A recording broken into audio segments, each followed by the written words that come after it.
What's going on? It's David Cook, and you're watching AfterBuzz TV. No matter where you go, yeah, will you let me know? Will you wait for me, wait for me? Hey, what's up, guys? It's Jason Eichler here for AfterBuzz, and I'm with David Cook. How's it going? Good, man. How are you? Doing good.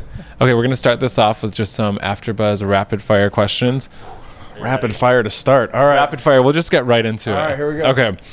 What is one song you wish you'd written? When the Levee Breaks by Zeppelin. Oh, okay. Yeah. That's a good one. Yeah. Good classic. Last thing you do before you go to bed? I take a sleeping pill. You got to sleep, I guess. You're on the road, right? That's honest. Yeah, there we go. Okay. What are you an Advil guy? It depends. It depends on the situation. Sometimes it's melatonin. Sometimes it's ZQL. It just depends on if I want to feel hungover the next day or not. So We're gonna get you a ZQL sponsorship. You're welcome. How old were you, and where was your first kiss? I was. How old was I? 12 or 13, maybe. Outside of a Pizza Hut. Classy. Another sponsorship. It was super classy. Super classy. Okay. Last time you lied? I don't know. Okay, that's good. That's Yeah, a good I thing. don't Okay, first song you ever sang live? God. Sandman by America. Okay. Yeah. That's a good one.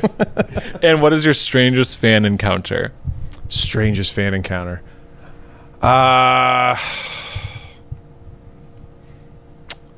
The one that stands out, I had a fan years ago randomly show up at a tour stop with their luggage, like ready to come on the road with us. That might have been the weirdest one. That could be your new assistant.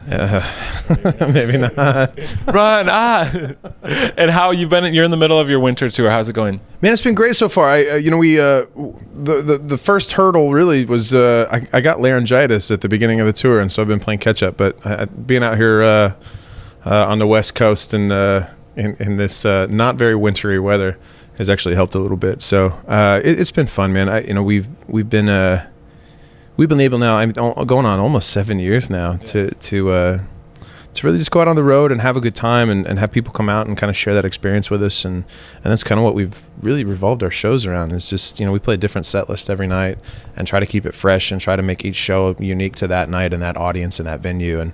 And to be here tonight in LA back at the Troubadour is awesome. I love this room. That's so cool. Yeah. What's been the experience like with the new music you've played? The response has been great, man, this was it was a nervous little process, kind of unveiling some of these songs. I went into this creative process for this record a little different and really tried to kind of get out of my own way. I think the result is a record that kind of goes in a bunch of different directions. And so coming out live, and playing these songs and knowing that the songs may be set in a little bit of a different space than some prior records, you never know if the fans are going to be like, what the hell is this? So, but they've been great, and the response has been great. We've had great crowds, and man, I got nothing to complain about. That's a good problem. Yeah, exactly. Nothing to complain about. Exactly. And we know the new record's going to be a little more piano driven. What else can you tell us about it? I tried really hard to keep this a little bit more in house than the last couple efforts, and that involved kind of allowing the record to have a little bit more of a comfort level. And I think with that comfort level, we were able to kind of go down some avenues with some programming elements. You mentioned the piano and even with the guitar. I think just trying different things with the guitar, just made for just a fun creative process. I think after the second record, I attacked that record with such a vision in mind, and it was just an arduous process. I think I got lost in that record a little bit, and it really tested my resolve to want to make music. And so with this record, I kind of started it not knowing if I was going to finish. Okay. But I haven't had more fun making a record. And so, now I'm really just chomping at the bit to get everything out for everybody. Has your process changed at all not being with a major label? Do you get more of creative input this time around? Yeah, I think I think going through the last couple of records kind of tuned me into the fact that maybe I'm a little bit more of a control freak than I'd be willing to admit. I just admitted on camera, so there you go.